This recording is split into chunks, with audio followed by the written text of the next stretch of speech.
Hello, this is Hannah, and welcome to the Becoming Who You Are podcast. Each episode focuses on a topic to do with personal development and self-growth. For more information about Becoming Who You Are, you can look at the website, which is at www.becomingwhoyouare.net. You can also email me with your questions and comments at hannah, HANNAH, at becomingwhoyouare.net. Today I wanted to talk about why I don't like the phrase self-improvement.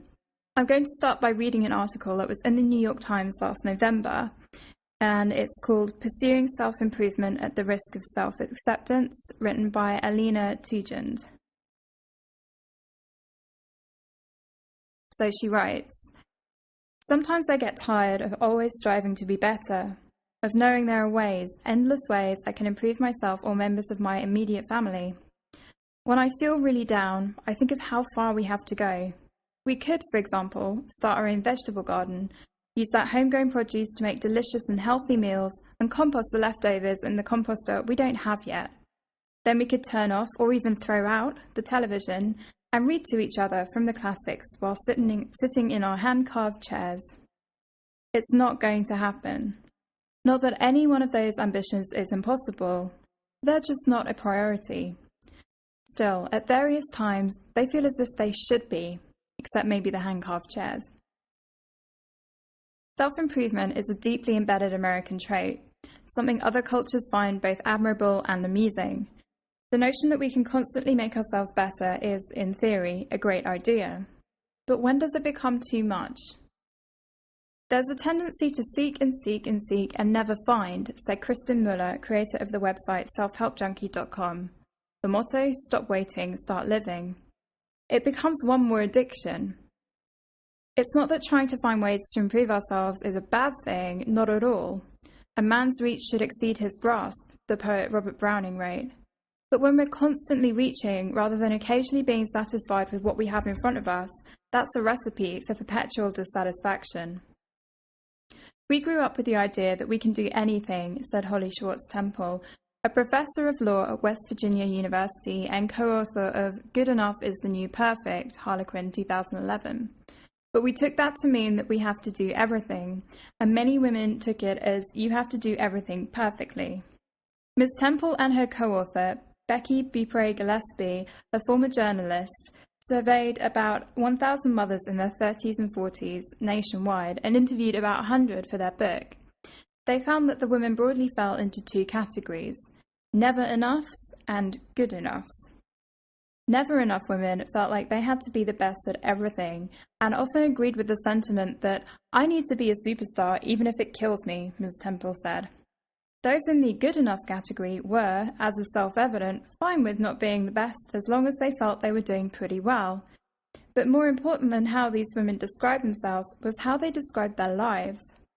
The never enoughs more often described their marriage as poor or even a disaster, Ms. Temple said. The good enoughs were more satisfied and happier in their marriages, and they were just as likely to advance in their careers as the never enoughs. None of this may seem particularly new. You can't have it all. Perfection is the enemy of the good. But the struggle to find the balance between stagnation and stress, sinking into a rut or racing on the hamster wheel, resonates even more now in these economically down times, when even your best efforts don't seem to be reaping the rewards you expected. In our culture, there are so many different messages about being successful, and we try to implement all of them, Ms. Gillespie said. We need the courage to choose which definition of success we want. And the courage to realize that we may explore and seek, but there are often no answers, or not the ones that we want, said Ms. Muller, who wrote the book Waiting for Jack, about her attempts to get in contact with Jack Canfield, author of Chicken Soup for the Soul. The book's title and theme refer to her realization that she, like so many people, was waiting for someone to provide the answers instead of looking inside herself. It's natural for a lot of people to search for something more, Ms. Muller said, or something happens and they want to make sense of it. But we can't go around with the idea that one day I'll arrive, one day I'll be whole, she said. It's an illusion that one day I'll be fixed. Such constant searching, she said, leads to a sense that you're waiting to live your life rather than living it, or you'll feel that you're always falling short, because rarely is the road to self-improvement easy or straightforward, and it's certainly not the same for everyone. On her blog, Ms. Muller listed, somewhat tongue-in-cheek, the signs of a self-help junkie, including these. You could own a small island in the Caribbean for the amount of money you've spent on seminars, retreats, coaches, workshops, and books, and yet you're still not satisfied. After each course you take, you claim that you now know you are perfect just as you are, but then you hear about this new course that really sounds perfect, and you secretly think, maybe this one will be it. Trying to figure out ways to make ourselves better is nothing new. Dale Carnegie's seminal How to Win Friends and Influence People was first published in 1936. The first 12-step program, Alcoholics Anonymous, began a year before that in 1935. This striving for self-improvement and the belief that we can all achieve success if we just work hard enough and figure out the right path has political, not just personal ramifications. David Brooks, a New York Times columnist, wrote in a 2003 op-ed column that Americans always had a sense that the great opportunities lie just over the horizon in the next valley with the next job or the next big thing, adding, "None of us is really poor, we're just pre-rich." That idea that we can all potentially occupy the executive suite is one of the reasons that Americans have been less ready than some other cultures to protest income inequality, said Daniel Letwin, an associate professor of history at Pennsylvania State University. But Occupy Wall Street and its offshoots may indicate a sea change. Clearly, throughout US history, there's been two competing streaks among Americans: acceptance of, even admiration for, the wealthy, when people buy into notions of fluid mobility and equal opportunity, and indignation when the inequalities of wealth and power become too grotesque, when the prospects for ordinary people stall no matter how hard they're trying and the system seems rigged, Professor Letwin said. Occupy Wall Street can be seen both as a rebellion and as an acknowledgement that most of us won't ever reach the pinnacles of power, and perhaps don't even want to, Ms. Temple said. The reality, she said, is a lot of people are finding that I don't want to aspire to what I always thought I wanted to aspire to. Of course, I still hope one day to grow the beautiful tomatoes and tasty zucchini and cook up lovely meals with my homegrown bounty.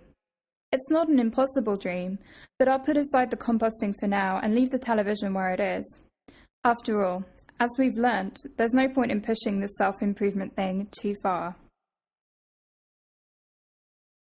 So I thought this was a really interesting article, and it picks up on something that I've kind of felt for a while around the self-improvement movement, and it leaves me feeling both inspired and sad. It leaves me feeling inspired because I agree with a lot of the author's points, and sad because it highlights a pretty big issue in the personal development world, which is the concept of self-improvement. I don't like the phrase self-improvement. I've used it in the past, but as I learn more about myself and about human nature, I've grown to dislike its implications, that we should better ourselves and that we're not good enough as we are. A lot of personal development activities and approaches are based on the idea that we need to change to become happier, that if we're not as happy as we want to be right now, that must be because there's something wrong with us, or with our lives, or with our mindset. Actually, I would say that if we're not totally happy with our lives right now, it's because there's a conflict between our genuine, authentic experience of the world and between how we've been conditioned by other people to experience it. For example, I'm afraid of spiders. I think they're creepy, disgusting, and when it comes to fight or flight mode in the face of a house spider, I take the flight every time. If I have expressed my fear of spiders in the past and people have listened, accepted, and respected my feelings, I will value my fear and respect it myself. If, on the other hand, my feeling of fear has been disregarded, minimized, and I've been told, it's only a spider, it's more scared of you than you are of it, don't be so silly, calm down, etc., etc., I will start to deny my experience and also disregard my feelings myself. My organismic experience hasn't changed, I'm still afraid of spiders, but those statements become self-talk and cause an internal conflict that can lead to difficult feelings. But rather to work to fix that conflict and become more authentic, we're told that we need to improve. The not good enough story, once it's there, is especially hard to let go of, but needs to be questioned. Not good enough compared to what? Who defines what good enough actually is? Well, the answer is that we do, and only we can. We know ourselves better than anyone else, and only we are qualified to decide what is good enough for us and what isn't. No one else can tell us what we should or shouldn't be doing to make our lives better. They can tell us what worked for them, and that might be useful, but the problem with issuing a catch-all prescription is that everyone is different.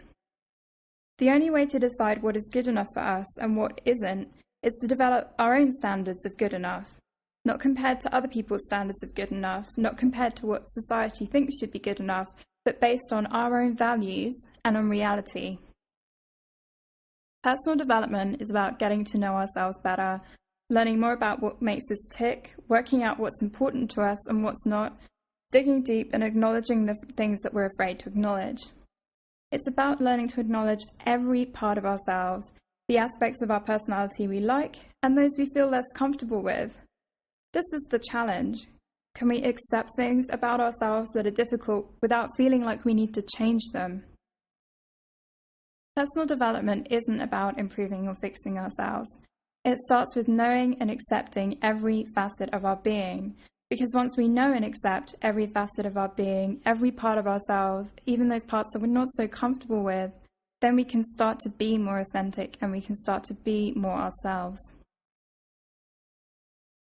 So before the end of the episode, I'd like to mention today's resource.